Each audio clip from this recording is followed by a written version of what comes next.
Well, here's a startling statistic. Once every 40 seconds in America, an American suffers a stroke. Not every 40 minutes. Once every 40 seconds, an American suffers a stroke. Nearly 3/4 of all strokes occur in someone 65 or older. So if you're a baby boomer or someone 65 or older, I think you'll find the next bit of information very intriguing.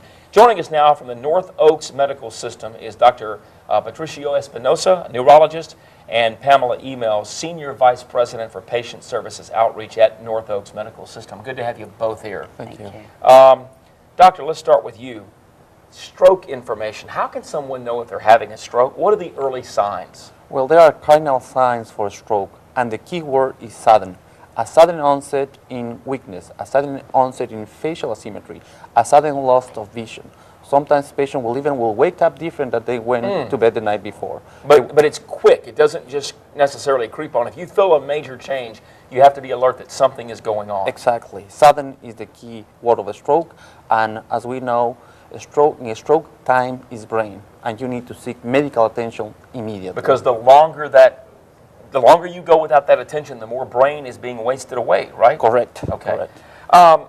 Paula, let's talk about some of the recent training at North Oak for first responders, because you all are working closely with first responders and working to get a certain certification. Talk about that. Yes, we are. We began this journey in January of this year, and our goal is to become a primary stroke center in January 2012. Okay. Dr. Espinosa has been giving training to our nursing staff, our physicians, and most recently, our emergency medical technicians, because it is felt that if the signs and symptoms of stroke can be identified early within the field, then that patient will have a better prognosis when they enter the hospital.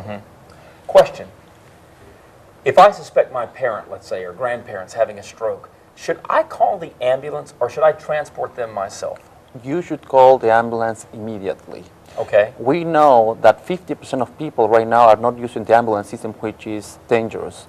The quickest we get the patient to the hospital, the better. And the ambulance is the best way to do that. Right. Because the EMR, the emergency medical technicians, are able to call and alarm the ER, and we can have already the system set to treat these patients better and act immediately.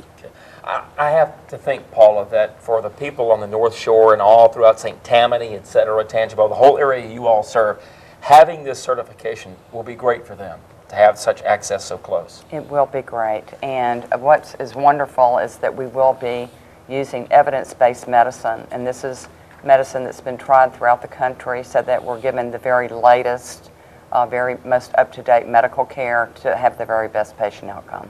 Last but not least, you can go ahead and fuss at people. It's okay. You're a doctor. Stop smoking, low blood pressure. These are what cause strokes, right? Exactly.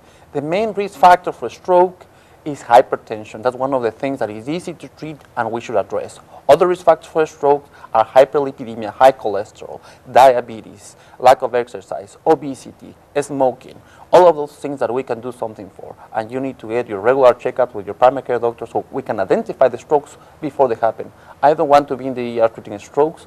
I will be much happy preventing strokes out in the community. Thank you. Diet matters. Thank you Exactly. much. The website, northoaks.org. You can read more about the certification as they make progress on that, northoaks.org. Thank you so much for being here, both of you. Thank you.